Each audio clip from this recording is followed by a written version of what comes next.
When you hear the name Simon and Garfunkel, you immediately think of those beautiful, perfect harmonies that pretty much define the 1960s. But here's the thing. Behind that flawless sound was a partnership that was, well, it was a total mess a lot of the time. So in this explainer, we're going to dive into how their music became the soundtrack for a generation and ask the big question, was all that conflict actually the secret ingredient to their genius? Just look at this picture. This is from 1982, years after they'd officially broken up. And it captures everything, doesn't it? You see two masters, at work, on stage, making magic happen. But what you don't see is that even during these incredible reunion tours, the two guys creating that unified sound were often living in completely different worlds. And wow, what a sound it was. I mean, this list here is basically the official playlist for the entire decade.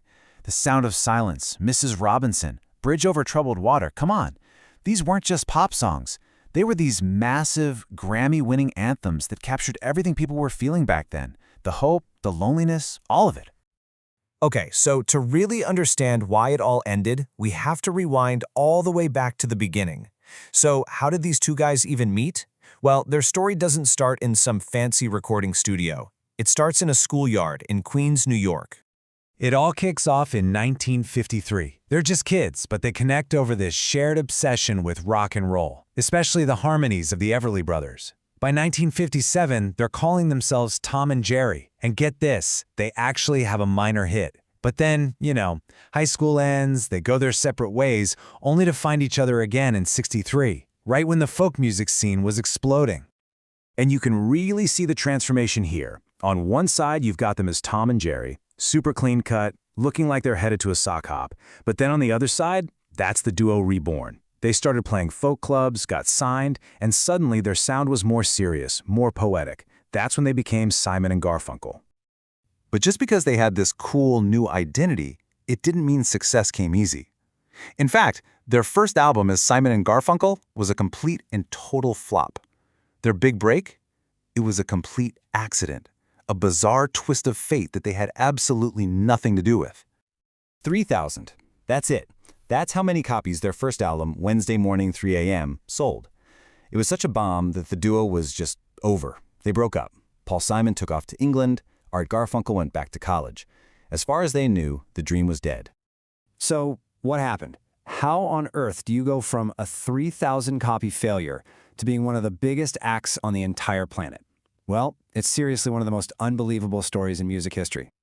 Okay, you have to hear this. It all starts when some DJ in Boston starts playing the original acoustic version of The Sound of Silence.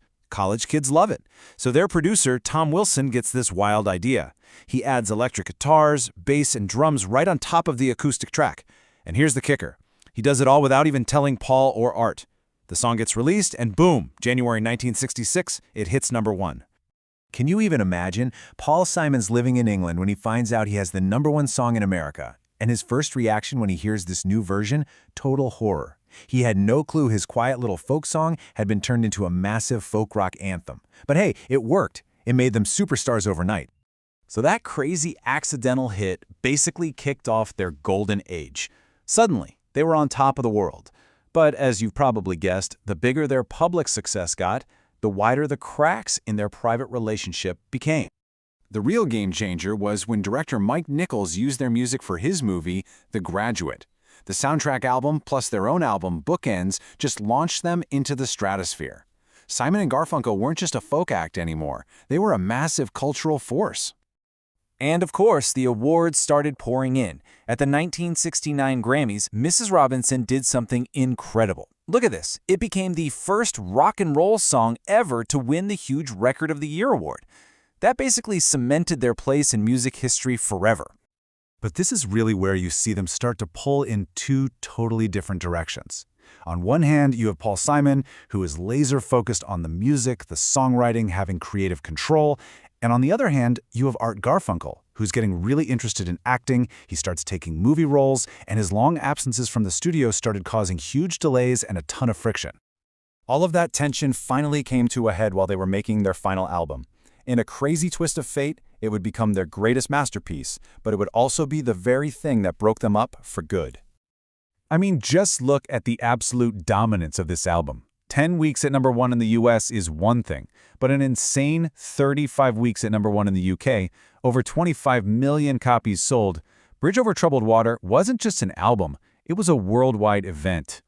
And yet, behind that beautiful music was just misery. As Paul Simon said himself, he just wanted out. Think about that. They were making some of the most healing, comforting music of all time, and the process was so painful it broke them. Soon after the album came out in 1970, they officially split. But with these two, the story is never really over, is it? The breakup was followed by decades of these epic reunions, glimpses of friendship, and the constant, nagging reality of their very complicated, very unfixable bond. The world never stopped wanting them back together. In 1981, they held a free reunion concert in New York's Central Park. The estimated crowd? Over 500,000 people. Let that sink in. It was one of the biggest concerts in history, which just proves how deep their music had settled into people's lives.